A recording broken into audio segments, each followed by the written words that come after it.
I'm from California, and way back when I was on the college search, I realized that I'd likely get to the East Coast if I wanted to play field hockey. My mom and I organized a road trip through Massachusetts, New York, Pennsylvania, and Rhode Island to hit a bunch of different schools in a short amount of time. One of the schools was Ithaca College. It was a last-minute decision to stop there, so we didn't have much time to explore the general area afterwards. We had been told by multiple people that the waterfalls in the area were beyond gorgeous and worth the stop, so my mom and I decided to swing by one before we left for Pennsylvania. We put Ithaca Falls in our rental car GPS, and it brought us to this red curb loop and an old, run-down overlook of the falls. This overlook was down a hill and through some trees, so my mom didn't want to leave the car on a red curb. She encouraged me to go down and check it out on my own, and I did. The first time I went down, I was sure to be observant of everything around me. I didn't want any randos in the woods sneaking up on me. I went to the ledge and took some pictures, sat and listened to the water for a while, and then turned to go back up. When I turned, I got this odd feeling, as if somebody was watching me or standing with me. I got uncomfortable and looked around. Nothing appeared to be wrong, so I calmly headed back up the hill. I got in the car, showed my mom the photos, and realized that I didn't take any video. My mom suggested that I go back down to get a video since we had time, so I did. The second time I go down, I feel a little less happy. I was down a slope, so my mom couldn't see me. I felt more alone and exposed than the time before, and that sinking feeling kept growing. I got to the edge, took the video with shaking hands, and now I'm feeling like I need to get out of there. I had an intense sense of urgency. I turned around to go back up, and some force stops me dead in my tracks. I'm frozen there, like a rabbit or a deer frozen in headlights. I literally cannot get myself to move forward or take a step. An overwhelming sense of dread sweeps over my body and presses on my chest. Just such dread. I literally feel like I'm going to die. I still can't move, and I sit there terrified as I feel a massive presence come up behind me. This thing felt big and so real, but I couldn't get away. I'm still stuck and helpless. I keep standing there, too scared to turn around, unable to move, when the hairs on the back of my neck stand up. Whatever this thing was, it bends down toward me, and right next to my ear, it says, "Yoo-hoo." I kid you not. When I heard that, I ran faster than I have in my entire life. I tore up that hill, still too afraid to see what was behind me. I got in the car, slammed the door, and just like in a movie, I went, "Drive." My mom looks at me in disbelief and goes, "Is everything okay?" I said, "Just drive." She told me later that I was pale, and the sense of urgency in my voice told her that she had to get away from whatever I was scared of. What spooks me so much about this story is that I never turned around. It felt so real that it could have been a person, but I was standing right against the overlook. I don't think anybody could have snuck up behind me, and I've also gotten that sense of dread visiting other haunted places. I really feel like it was something paranormal. As for the yoo-hoo, it didn't sound male or female. It did sound mean, though, as if it was trying to scare me or intimidate me.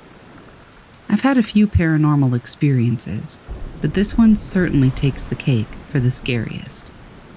I hope all of you enjoy, and I'd love to hear your thoughts as to what you think this was.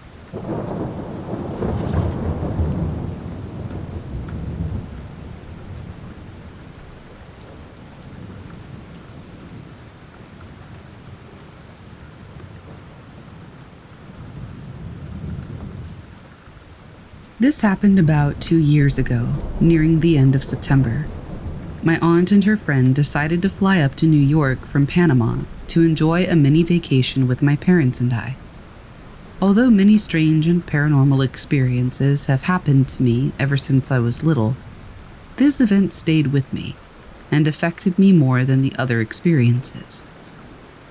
A lot of things have happened to my family members, especially my aunt and her friend, but that's for later. So it was around 10:30 at night. Keep in mind that my old neighborhood was a very calm and quiet place. Since I live near the countryside, not much action happens in the neighborhoods. The neighbors were either elderly or young couples with smaller children, none that really caused trouble around the neighborhood.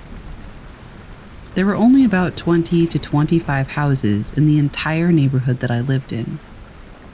The three of us decided to stay up late and watch scary movies, while my parents slept upstairs in their room. My aunt's friend was sitting near the slide doors leading to the backyard, while my aunt and I were sitting in the bigger couch near the front door. I was sitting on the left side where the door faced, and my aunt sat on the right side of me, which meant I was closest to the front door. We spent about 10 minutes debating on which movie we should watch. After those 10 minutes, we finally chose to watch Odd Thomas, which wasn't really a scary movie, but it was about a guy who could see spirits and demons. We were only 2 minutes into the movie when I had the sudden urge to look at the door. I glanced back at my aunt and her friend, only to see them staring at the door as well. I looked back at the door for about 5 seconds, and then a loud bang came, then another one following after, and then a third. All 3 bangs came from the front door. It was like 5 people had just body slammed into the door 3 times. I thought it was going to fly off its frame. My first instinct was to run to the kitchen and grab a knife, but as I was about to do that, my aunt grabbed my shirt and told me to stay down. As I looked to my right, I saw my aunt's friend with her knees to her chest, rocking herself back and forth, while my aunt just kept her gaze toward the door. While all 3 of us kept our attention on the door, next to it there were 2 small rectangular windows on either side. The right window had a small curtain, and the left was being covered with a small decorative tree. The small curtain had a gap in between because it was glued onto the windows from the top area to the bottom, leaving the middle part loose. At the moment of the bangs, it caused the middle area of the curtain to puff up slowly, and then quickly press against the window, leaving it wrinkled. After that, we were all silent. All of us were terrified. My aunt denied being scared, but at that moment I could see nothing but fear in her face. I wanted to run upstairs to get my parents, but I was too afraid to go up the stairs because it was right in front of the door. All I could do was text and call them, but they were too deep in their sleep to hear the phones ring. My aunt told the 2 of us to calm down and dismissed it as wind. We all knew that it couldn't have been, but in order to stay calm, she made up that excuse. It was totally cliché. The next morning, I told my mother about the previous events. She brushed it off, saying that it must have been a bear or a deer, another cliché thing to say. We both went outside to inspect and found my mom's decorations near the front of the door thrown off to the side. There were no scratch marks or bumps on the door. Everything seemed normal, except her decorations laying to the side.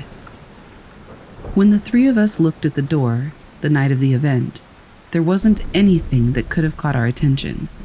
The woods were 40 meters away from the house, and we would have heard the trees moving with the wind if it was that, but we heard nothing. It was so strange how we all felt this sudden urge to look at the door at that time. It was like we all collectively knew that something was about to happen. The bangs were extremely loud and caused me to jump up from the couch. It couldn't have been kids playing a prank on us, because I had been living there for about 3 years, and nothing like that had ever happened. Plus, I knew the neighbors well enough to know that they would never do such a thing. There were exactly 3 bangs, one after the other, and one could have honestly caused the door to fly out of place, but thank God it didn't. What about the curtain? The only explanation that we could come up with was that the impact of the bangs created the wind, causing the curtain to react that way. But why did it inflate slowly, as if the bangs were rapid, and then suddenly cause it to go against the window so fast after they were over? My aunt thinks that the wind must have been knocked off its course, and that's why we didn't hear the trees moving. And it created huge columns of wind that must have caused the doors to move so much. The gust of wind must have gotten inside the house from the cracks of the door, leading to the curtain being puffed up. Personally, it doesn't make sense, and it sounds like total BS to me. She also mentioned that she saw a shadow outside, but she doesn't have an explanation for that. I didn't see the shadow, though. My mother came up with an excuse as well. She said it must have been a deer or a bear. But why would a deer or a bear bang their head or body into a door? Like I said previously, there were no scratch marks to prove that it was an animal. No animal could have caused those 3 loud bangs. We've had deer sightings in that neighborhood before, but none have ever exhibited that kind of strange behavior. If anything, they run away from you back into the woods. Bears are out of the question. Not once has there ever been a sighting of them around where I am.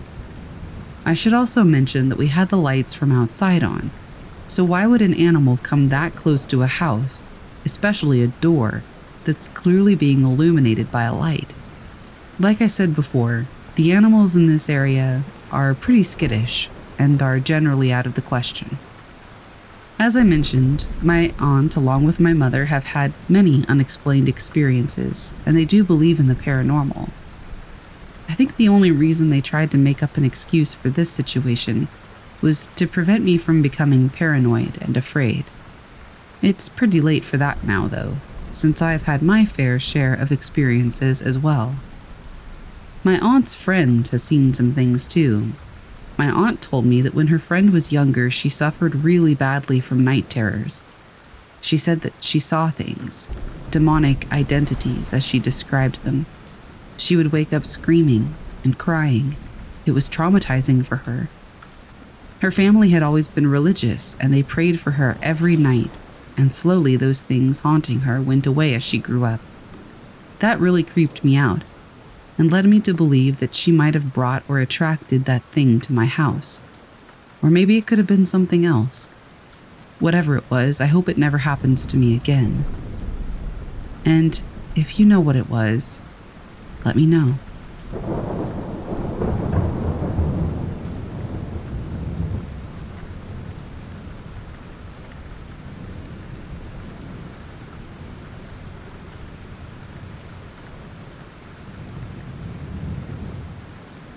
It all happened during November of 2017.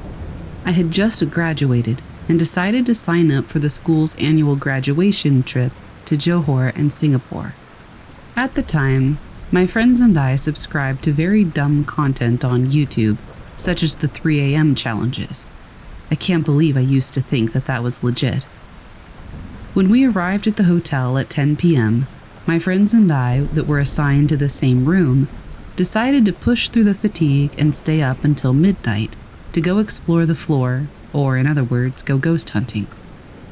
The hotel had already sketched me out when I saw the ancient-looking lobby, and had witnessed the hotel workers warning us not to use the lifts. We had to climb to the 15th floor. Before the trip, we already knew that this establishment had a dark history of suicide cover-ups. For example, we heard rumors of an unaliving on the 13th floor that caused a whole entire room to be sealed up. It's midnight, and my other friend and I decided to split up to explore both pathways of the current floor. We wanted to go hang out in the lobby, but unfortunately it was pitch black down there. Unsurprisingly, we saw nothing and proceeded back to our room for bedtime. At 4 a.m., I had a strong urge to pee, and I was shivering so badly from the cold. So I got up to relieve myself, and right when I finished up, I began to go back to sleep when I hear 3 clear knocks on the front door. I know this was dumb, but I opened the door without looking through the peephole.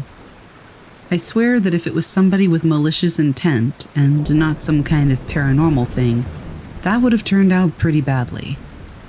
As expected, I didn't see anybody though, so I just coerced myself back to sleep. I told myself that I was tired and I was probably still half dreaming. Turns out I was wrong. As I turned back, it started again, but this time I did look through the peephole because my common sense started to return. Again, nothing. I retraced my steps back to the bed and I tucked myself in while preparing mentally to just ignore the knocks. Another 3 knocks happened when I rested my head on the pillow. This time, I chose to not even give it a thought. The opposite happened. The knocks became louder and faster. Then they started to become bangs. It was at that moment that I knew that whatever I'd been hunting had started to play with its food. I tried waking up my friends, but to no avail. They managed to continue sleeping while I was slapping and shaking them while something was trying to get into the room. I finally gained the courage and grabbed a chair nearby. I proceeded to stand guard in front of the door. I would go on to pray while getting tormented by whatever was outside, until I finally passed out at around 6 a.m. The next morning, the whole squad was asking if I had sleepwalked. I tried explaining to them what had happened, but nobody believed me. This really irritated me for like half the day, until my friends from another room called us over that night to game. That night scarred me for life. This was the night that we potentially saw a real-life possessed person. The teachers didn't allow us to travel between rooms to meet our friends, so we had to sneak over there. While sneaking, we saw a woman wearing a pink color baju kurung without the tudung on the 13th floor. We saw her when we looked down into the lobby. Her face was obscured by the floor's ceiling. She was ramming her whole body onto a random door, and she was levitating. And before we went sneaking, the class group chat had messages regarding students seeing feet floating past the bottom of their room's front doors. Before we realized that she was levitating, we thought it was just some drunk person, but soon started questioning why she would even be drinking alcohol in the first place given the culture. We started recording the situation after about 3 minutes of whatever that thing was banging the door, but she would burst into a sprint and dashed her way toward the lift lobby on the floor, which is a blind spot. We patiently waited until it decided to reappear. But before that, 2 Malay women walked past the lift lobby and headed straight to the room that the thing had been banging on. Halfway to the room, the thing in pink starts walking again, instead of levitating, behind them, and follows them right into the room. After that, we tried running back to our room, but we realized it was locked from the inside, so we spent the night over in the room we'd snuck over to. I still remember the panic that my parents had when I texted them about it. They told me to delete the footage and kept asking me if I did the room entering ritual correctly. To this day, I'm still tempted to return to that hotel, but my gut is telling me not to. Was it ghosts? Mold? Our imaginations? I guess I'll never know.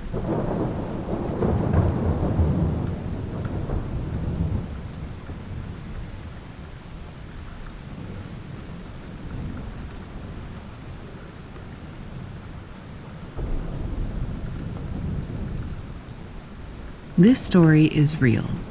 First off, my whole life I've been a tad perceptive. Not psychic, but just aware. I can feel energy.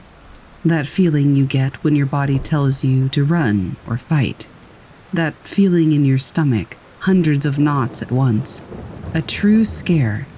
I got that today, at work. I'd been working on a house in Palos Verdes. It's beachfront country in Southern California. We're taking down the garage to the studs.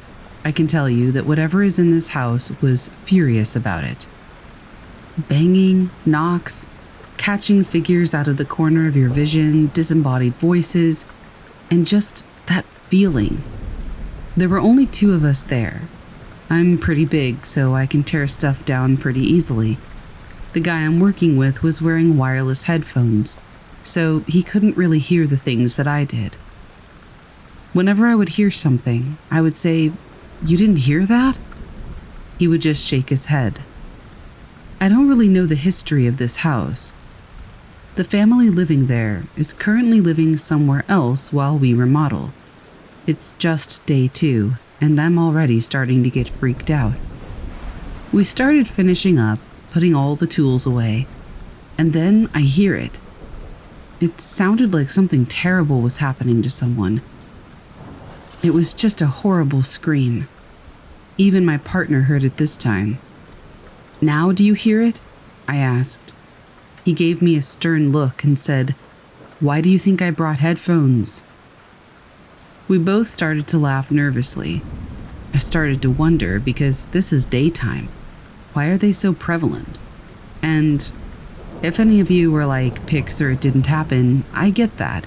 It sounds strange, but it did happen and I was really scared. I didn't want to make things worse. I was already worried that we were basically destroying this spirit's place. I think homes have memories. They remember energy. I could feel it. Look, believe what you want. I'm not here to change minds or force ideas onto you. I just wanted to tell this story. We still have a few days left on this project. I'm wondering if anybody else has had experiences like this on site. Day 2.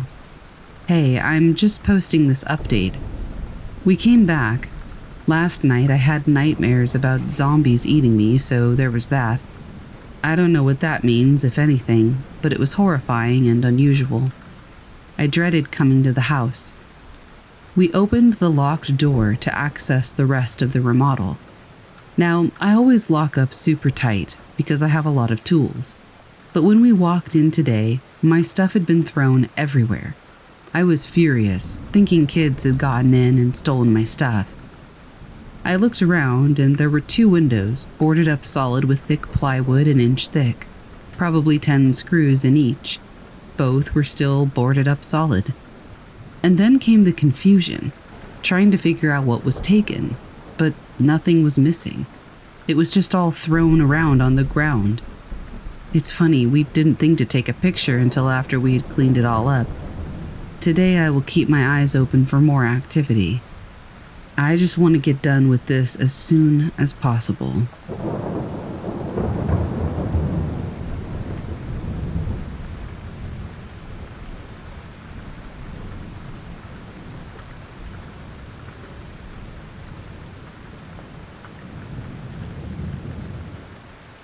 I'm going to preface this by saying that it isn't my story, but something that happened to my parents.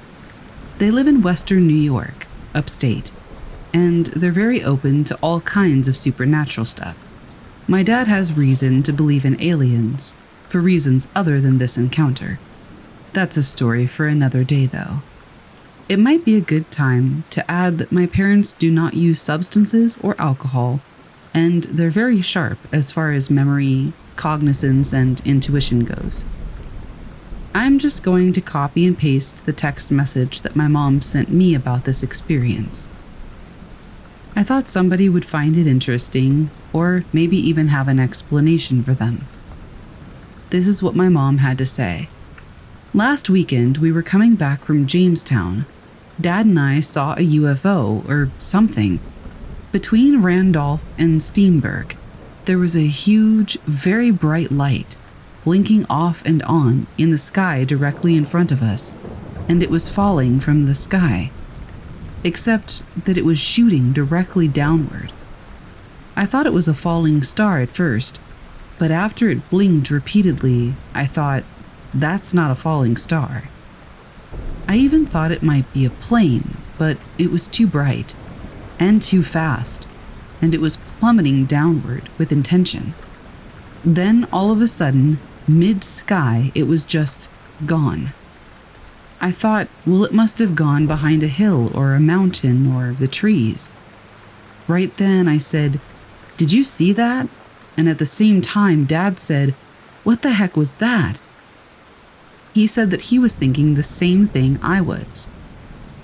And at the same time, we both noticed out loud, there are no mountains. And there weren't. No mountains, no hills, no trees. It was just cornfields and open space. And this thing just blinked out of existence. The next thing you know, it was directly behind us, mid-sky, and it shot directly upward, back into the sky. I was looking out of my rear view, and it lit up the whole sky, like an aura all around, but the brightness of it was still really bright white. Dad turned around watching it, and it started to follow us. We had that same eerie feeling that we did when we saw that thing that we thought was Bigfoot. All we kept saying was, "What the heck is that?" All of a sudden, it just disappeared. Isn't that weird?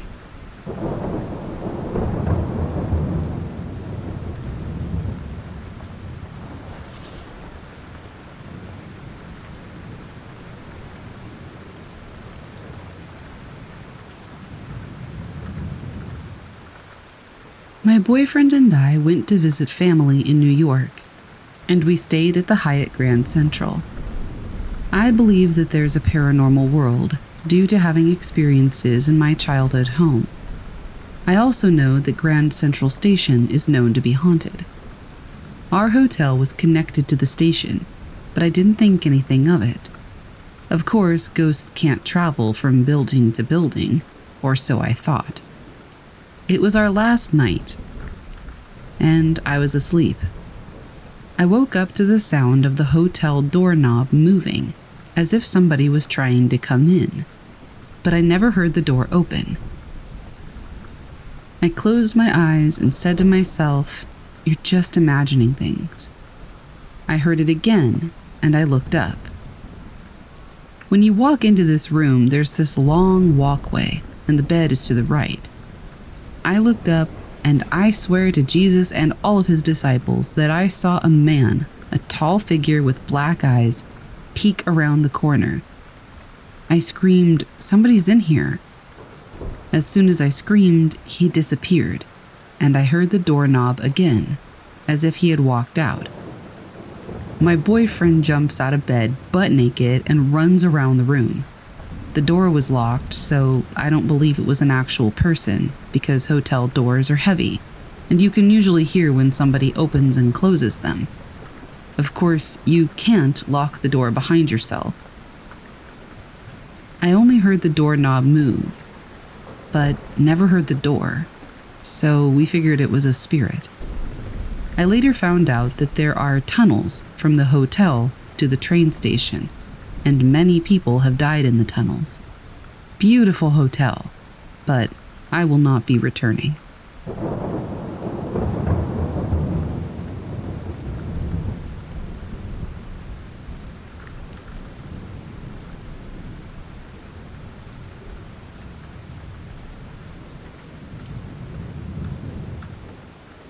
So, I'm a pretty skeptical person when it comes to the paranormal, albeit having a vested interest in the tales and evidence. I'm the kind of person who browses ghost hunter videos on YouTube and stories on Reddit. I've also visited plenty of purportedly haunted locations in the US, including but not limited to places like the Omni Parker House, the Molly Brown House, the Whaley House, Alcatraz at night, the Winchester House more than once, and none of them have yielded any sort of evidence. A part of me wants to believe, but is also terrified at the prospect of witnessing something. I was mostly a non-believer, up until a couple of months ago. In short, I had wanted to plan a surprise party and getaway for my girlfriend's 30th birthday. She had mentioned wanting to hit the slopes. It was January, so it was still winter time at this point. I organized this months ahead and had invited some of her closest friends to join. I ended up renting an Airbnb cabin that had enough rooms to house 10 people, or 5 couples. One entire lower floor basement level with 2 beds, a room on the first floor, and 3 rooms upstairs. Also adding that this cabin was in a beautiful rural neighborhood in Tahoe, California, with tons of cabins next door, down the street, adjacent, etc. So there's plenty of housing around us. Nothing peculiar about it. And there are other people staying around. Of course, my girlfriend and I take the master bedroom upstairs, and right across the hall is another couple in one room, and my girlfriend's cousin by herself in the 3rd room next door. All rooms are taken, and the middle floor is a lively area with games, a fireplace, and a foosball table. These details are somewhat relevant and important later in the story. The first night was a night of merry drinking and games. To celebrate the occasion, we had decorated the living area and blown up balloons to be loosely strewn about the large and cozy living room, and the family room where we imbibed. It was almost uneventful with respect to weird happenings, except toward the end of the night, balloons would randomly pop at odd intervals. Someone in our group suggested that it was the balloons getting attracted toward the heater vents and popping. I was dismissive of this because not all of them that popped were congregated near vents. I just took note. I didn't want to argue or suggest anything weird at this point. After we all retired for the night and all the lights were off, we could hear balloons popping downstairs at random intervals that reverberated through the silent house. This happened between 2 and 3:30 in the morning. The next morning, there were still plenty of healthy balloons strewn about. Fast forward to night 2. After we returned from snow activities, we prepped for drinking and the usual.